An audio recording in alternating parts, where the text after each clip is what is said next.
Welcome back to Movement Monday. I'm Coach Joe, joined with the great Stephen Pena coming back on the podcast. This time, we're going to talk about movement based training with weights and how that looks, how his experience has been with that, as well as the method that Move Pain Free uses for programming tonnage. So, without further ado, Stephen, what was your experience like transitioning from the body weight stuff where we were going through rehab with you? We talked about this on Movement Monday before. You had the ACL, you were rehabbing from that, doing some of the body weight movement recode.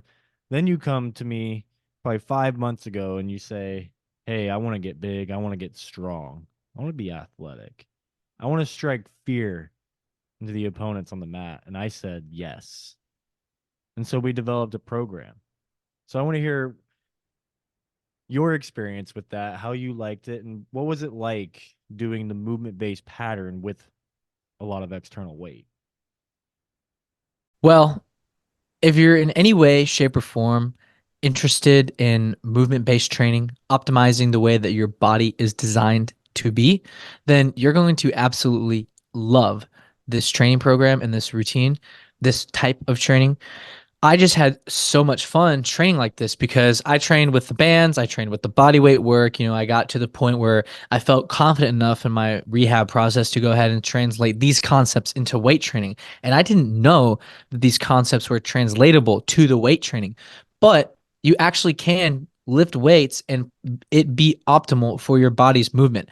I mean, once you learn about these concepts with the deadlifts and the normal hack squat, you realize that it's not in alignment with your body's design, and it's contrary to how your body is supposed to operate. And so for me, what I found was that these concepts, when you're lifting and you're training the weights, translates to jujitsu and it translates to real life, like picking up a couch. I mean, I remember texting you guys after unloading the dishwasher. Guys, I just unloaded the dishwasher. I caught myself hinging every time. Like, that's just what it does for you. Your body naturally transitions into this state where you're optimally moving and you're optimally operating. I like that's all I do now. Anytime something's on the floor, I'm like getting into a staggered squat, getting into like the split foot design, and you're hinging and you're grabbing something, and it's just always there. And it's so much fun. Like I just have memories now looking back on it as like I'm doing the some like recovery exercises, and then at the same time I'm mixing in like a push day or a pull day or a leg day, and it's just so much fun to me. And it's yeah, I mean it's the most fun I've had in the gym with all like the bodybuilding programs I've tried. I've tried like a push pull legs program. I've tried a program that UFC fighters do, and gets you really lean. It's actually the complete opposite in terms of tonnage because it's low weights and high reps, and you take no breaks and you get really shredded, and it's really good for your stamina and your cardio. And that was fun, but honestly, I had the most fun training the MPF style. Yeah, and you bring up tonnage, which is something I'll bring up later. But before that, how would you say, we break this program down and we do kind of have a little bit of an element. It's relatively full body for you, but there was an element where we'd focus maybe a little bit more on upper body this day, maybe a little bit more on the lower body type movements. Because at the end of the day, too, we were trying to get you bigger, stronger, better looking, too, on top of moving better. And so I'm curious with that in mind, how would you say that element of the training program has been? How much bigger have you gotten and stronger do you feel? I mean, I just feel capable, and that's what's important. You feel like you can actually do something if it was set in front of you. Like Christmas boxes, no problem. I felt like a beast doing the Christmas stuff for my mom this year. Like we were moving houses too. No problem. Moving a couch, no problem. I did an internship this semester, and it was with a nonprofit, and some of the time I was helping move furniture, and a lot of people were like, "Oh, let me help you with this," but like, no, it's not a big deal because like literally I'm taking the form that I used for the training style in the gym, and I just did the same thing and applied the same concepts. Like was at the office doing the internship, and they asked me to move these office dividers from upstairs to downstairs. And I'm like, no problem. They brought someone out to help me, but I was like, I got it. And like literally grabbing it, setting the shoulders just intuitively, putting it over my head and carrying it like you would picture it in your head. And like people were just so surprised that I could do that, but in my head I just knew I could do it. Yeah. And I didn't, it wasn't a sweat to me at all. Like it was, I got a little bit of a pump, but they were like, well, you got your workout in for the day. I was like, my workout's later. No, this is my warm up. Yeah. Yeah. Pretty much. No, that's good, and that's what we want, right? It's more than anything like we want to look good, we want to get big, strong. Not discrediting this at all, but we want to take those life moments like that, moving, picking up the Christmas boxes, work, whatever the case may be for you, and everyone's situation's a little bit different, but we want to just conquer and be the best at whatever we're wanting to do. And the position and the health of our body is so key to that. And the element that we bring to the table is the movement. And so now with that in mind, would you say that the exercises in this particular program where it's movement centric, but we're also trying to increase strength, would you say that those types of exercises were harder or easier than say take an MPF trap bar squat, for example? Was that harder or easier than a traditional trap bar squat? That's a good question because when you're tensioning the body properly, it's not just like, you feel it obviously in like your glutes and your quads when you're doing a normal squat, but when you're tensioning your body in all the right spots, you're setting the shoulders, you're tearing the ground apart, you're making sure your knees are in line with your feet and your hips are in alignment. When everything's in that position and you're doing the exercise, if we're speaking here with trap bar squat, you're picking up the trap bar, you're setting your shoulders, and so all that weight is in is you're holding it with your upper body. So your upper body is responsible for that controlling that weight. And then your lower half of your body is responsible for taking that weight up and down. So you're simultaneously working out every single part of your body because you aligned yourself and you're working within that tension. One thing that I really loved right off the bat with working with you guys was practice in tension. So when you're at rest, your body can also be at rest. Yes. Yes, we want to tension the entire body for sure. And it's going to be, from my experience, it seems like when you tension the entire body, it's a little bit more taxing in the moment. But at the same time, I find moving weights is actually a little bit easier. And so it's really interesting. Um, Now you brought up earlier, you brought up tonnage. And so for those watching, listening who don't know what tonnage is, it's essentially how we program sets and reps. And so the idea is most people go into the gym, they want to do 3 sets of 8. It's there's an emphasis on volume, if you will. We're gonna do 3, 4 sets, we're gonna get 24 total reps in, and those last 3-ish reps or so are gonna be hard till failure.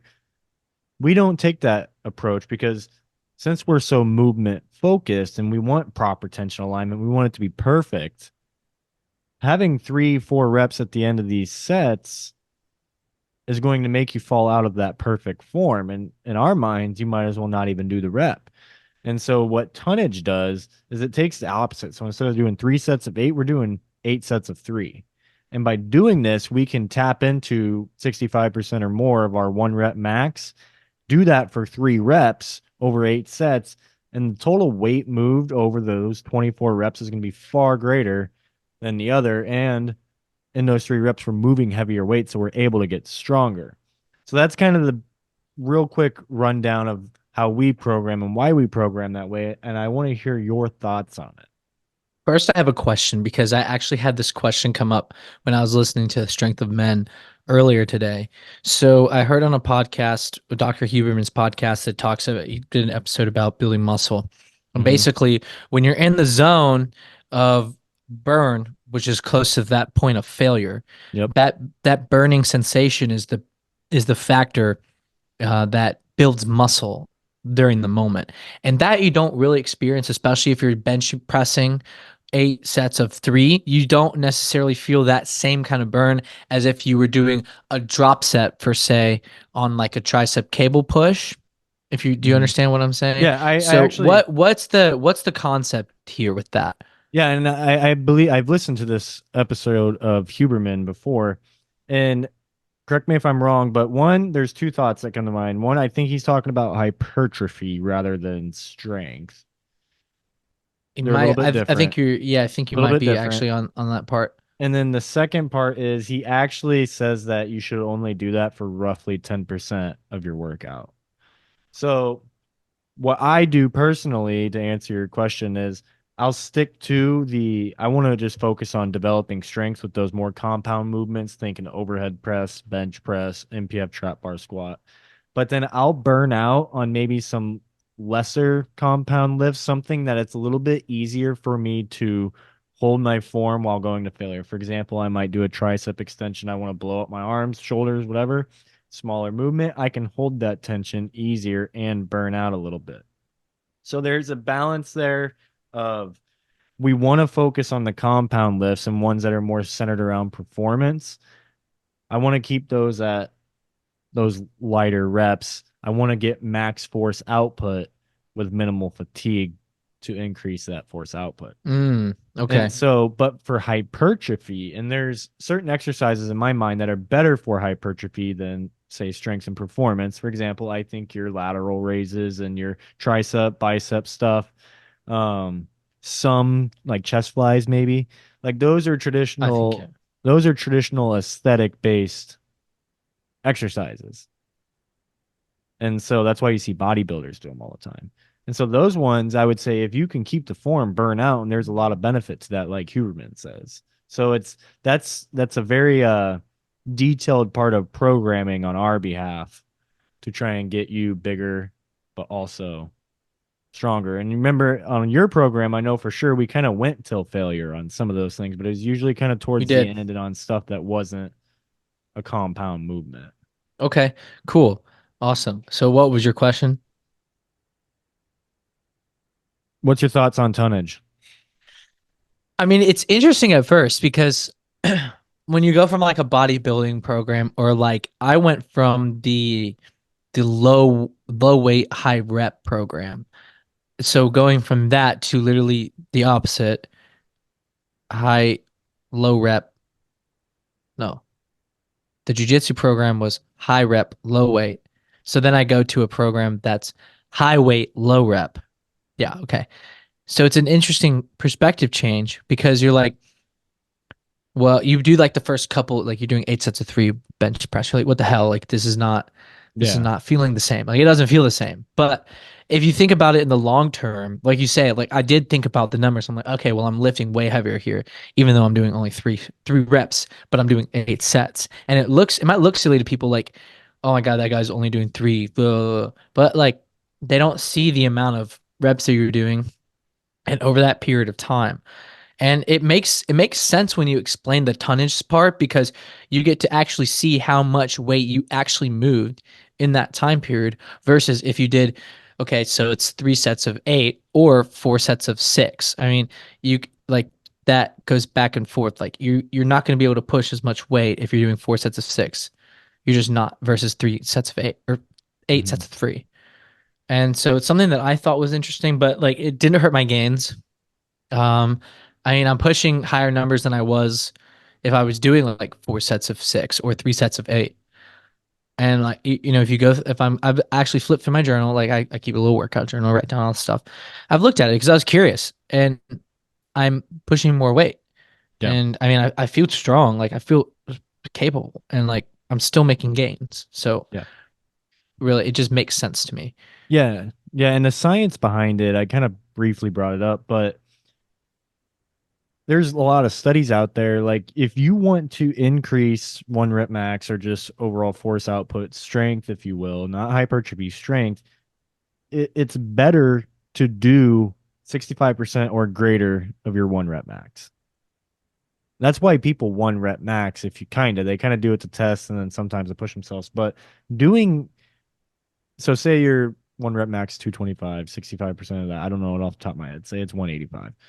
You do 185, like you might only be able to do that for 3 or 4 reps, but I want you to do that as many times as you can because I want to get a lot of reps in that 65% or greater threshold. If I'm staying 50, 40%, like I'm not tapping into anything. I'm not making my body work as much as I can, but we got to do it smartly. So that's kind of the idea behind that. And it's definitely different. And I don't want to say it takes way longer. It might take a little bit longer, but who cares? You have to do what's right in your head, and Yeah. like, it makes sense to me. And if you think about it, just if you think about it, just in terms of the weight that you moved more weight in the time that you did 8 sets of 3, if instead of 3 sets of 8. Hmm. And it's not just like, 8 sets of 3. That's kind of the one we're talking about now, but it varies greatly because at the end of the day, it's the focus is moving heavy weight and building up the total volume of weight moved over the course of the workout. So 225 for 3 reps, that's gosh, I suck at math. What is that? 725? Don't ask Seven me. 700? So, I don't know. Sorry, not a math guy, weight guy. And over the course of the workout, it comes out if you do 24 reps, it's 5,900 some pounds. I mean, it's like I challenge, it's going to be really hard to get that doing 3 sets of 8. Yep. It's not as effective Right. because it's not 65% or greater. So, with that being said, Stephen, who is this type of training, movement based training with weights and tonnage? Who is this best for? I mean, that's a good question because it depends on your goals. I mean, to expand on your question a little bit, I think this type of training, movement-based training, could be for anybody, and then it could be geared to their specific goals. So mine, Mhm. still an athlete. So I mean, we're talking about getting strong and fast and optimal for my training, optimal for my lifestyle. Some people might be recovering from an injury, like I was in the past, and so then you'd have to curate that a little differently. Some people would be trying to actually get fit. So then you'd have to curate it a little bit different. But if we're speaking about the tonnage that we have here and like the program that I'm doing right now and some of the programs that I did in the past, I think those are really curated for athletes because you want to get to that optimal state. People that are living a very active lifestyle. That's who I think it would be geared towards. But I think that this type of training can be like made in a way that could be best for everyone to use, right? So I think if I'm coming to you asking for a program and then let's say a 55-year-old father who is recovering from like a back injury that you guys helped him with, you would change up the way that you give him a program versus me. Mhm. So that's Yeah. my answer to the question. Well put. It's anyone who has a goal, it's for you and tailored to your goal. Yeah. But Steven, this was great. Thank you again for coming on. Thank you for being a pioneer for the movement based wave through the fitness system. The movement. The movement. Yeah, I mean, thanks for having me on. Thanks for including me in this. I'm a big believer in the movement based training because the injuries and the pain that you get from working out, just the not good pain is something that I don't feel good about. And I'm all about optimizing lifestyle, living Mhm. at the absolute most peak performance, peak state that you can. And that's possible with movement based training. And so for me, I'm just grateful that I came across you guys and that I was able to jump on in, get my recovery done and work with you guys. And yeah, it's been great, man. It's good. I think that a lot of people are going to realize that the way that they're training just wasn't sustainable and they'll be looking for better options in the future. So I'm looking forward to seeing how movement based training develops in the future because Honestly, it's us returning back to our roots. Perfect. Amazing. If you're interested in becoming a strong and pain-free human, click the link in the description for free access to the Move Pain-Free Interactive Introduction. And don't forget to like this video, leave a comment, and subscribe to the channel for more information in the future on living a pain-free life.